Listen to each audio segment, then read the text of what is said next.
Pensez-vous que je sois venu mettre la paix sur la terre? Non, je vous le dis, mais bien plutôt la division. Chers frères et sœurs, amis, abonnés à la page Parole de Dieu au quotidien, bonjour. Que la grâce et la paix de Dieu qui surpasse toutes choses soient toujours avec vous.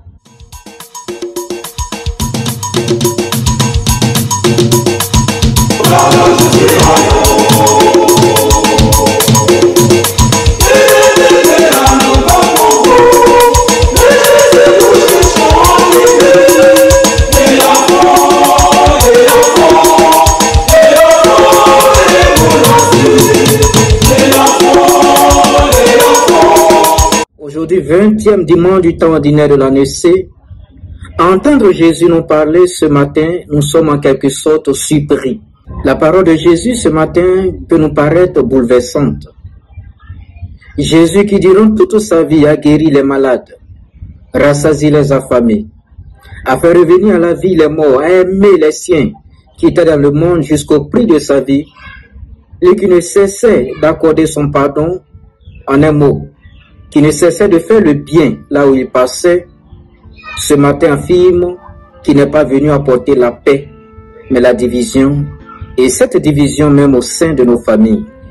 Mais à y regarder de près, le Seigneur Jésus veut nous mettre en face de notre responsabilité en tant que chrétiens, en tant qu'un autre Christ, un alter Christus. Il nous invite à être prêts à rendre témoignage de notre foi. En réalité, notre foi au Christ fait de nous des ennemis lorsque nous essayons de vivre selon l'Évangile. Mais nous ne devons jamais oublier cette parole de Jésus en Matthieu, le chapitre 10, les versets 32 à 33. C'est pourquoi quiconque me confessera devant les hommes, je le confesserai aussi devant mon Père qui est aux cieux. Dans notre monde d'aujourd'hui, se prononcer pour le Christ, dire la vérité divise, déconcerte, met à nu ce qui est voilé. Alors celui qui veut vivre réellement sa foi et qui ose les dénoncer devient un adversaire, un ennemi qu'il faut combattre à tout prix. C'est ce malheur qui est arrivé au prophète Jérémie dans la première lecture. Lui qui était oint de Dieu, un prophète qui ne fait que dire Dieu aux hommes, c'est-à-dire révéler aux hommes les volontés de Dieu.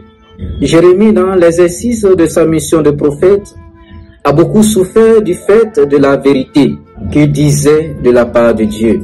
Mais toujours et en tout lieu, le Seigneur était toujours avec lui pour le délivrer. Et ce matin, Dieu passe par un étranger, Ebed-Melech, un Éthiopien, pour le délivrer de la souffrance. Mes frères et mes sœurs, ne doutons point de notre Dieu en qui nous avons mis notre foi. Faisons l'effort de vivre selon ses prescriptions, de faire sa volonté, de nous placer du côté de la vérité et de la justice, car notre Dieu est un Dieu de justice et de vérité. Le jour de notre baptême, lorsque le prêtre appliquait sur notre front le saint crème, il a prononcé quelques paroles. Et il a dit: aujourd'hui, tu es prêtre, tu es prophète et tu es roi. Être prêtre, c'est toujours être prêt et disponible à célébrer l'Eucharistie et à trouver du temps pour Dieu. Être roi, c'est savoir s'abaisser et se mettre au service des autres. Être prophète, c'est dire ce que Dieu veut et non ce que nous voulons. C'est dire la vérité de Dieu, c'est dire Dieu aux hommes. En tout lieu, n'oublions jamais notre mission de prophète, comme Jérémie nous l'enseigne. Comme Jérémie, dans notre mission de prophète, nous serons combattus. Nous serons pourchassés, mais jamais atteints.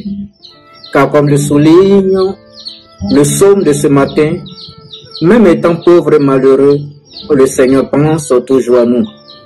Il entend toujours notre cri. Ayant, comme le dit Saint Paul, dans la deuxième lecture, toujours les yeux fixés sur Jésus en qui nous avons mis notre foi. Il est l'ami fidèle qui nous tient toujours par la main et ne permettra pas que le malheur nous atteigne. Mes frères et mes sœurs, notre foi au Christ peut nous mettre en conflit avec les autres, mais cela fait partie du prix à payer. Et Jésus nous le rappelle dans l'évangile de ce matin. Je suis venu apporter un feu sur la terre, je suis venu apporter la division. Il y aura même la division au sein de notre famille, dans notre entourage. Et la première réponse face à ce conflit, c'est la prise de conscience que le choix de devenir chrétien nous permet de placer une seule relation au-dessus de toutes les autres relations, c'est-à-dire notre relation au Christ. Dans cette relation, nous devons aimer et servir les autres par le Christ, avec le Christ et en Christ. Nous ne devons jamais laisser ceux qui rejettent le Christ, même s'ils font partie de notre famille, nous séparer de cette grâce, nous séparer du Christ.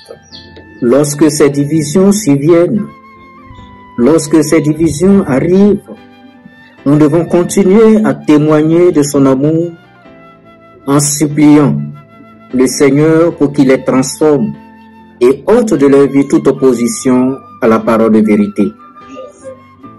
Très souvent, nous constatons autour de nous que certains chrétiens ont arrêté d'aller à l'église ou ont arrêté d'être chrétiens parce que leurs proches, leurs parents, tous ceux qui les entourent sont contre leur foi, sont contre leur attachement à l'église. Mes frères et mes sœurs, on ne devient pas chrétien pour plaire à une tierce personne ou à un être humain, même s'il s'agit d'un membre de notre famille. Nous sommes chrétiens pour aimer et servir le Christ. Si nous abandonnons le Christ par intimidation ou par le regard des hommes, cela prouve que nous n'avons jamais vraiment rencontré le Christ. Car lorsque nous faisons une véritable rencontre avec le Christ, rien ne peut nous séparer de son amour et de sa grâce et surtout de sa paix. Laissons le feu du Seigneur brûler nos cœurs. Alors nous serons aptes et disposés à nous mettre à son service pour notre salut et celui de nos frères et sœurs. Que la Vierge très sainte, que nous avons célébrée le vendredi dernier, nous aide à être les prophètes de notre temps, sachant compter toujours sur Dieu et sachant dire Dieu aux hommes. Que le Seigneur nous assiste tout au long de cette semaine et que sa grâce repose sur nous, lui qui est Père, Fils et Esprit Saint, maintenant et pour les siècles des siècles. Amen. Bonne journée dominicale et bonne semaine à tous et à chacun.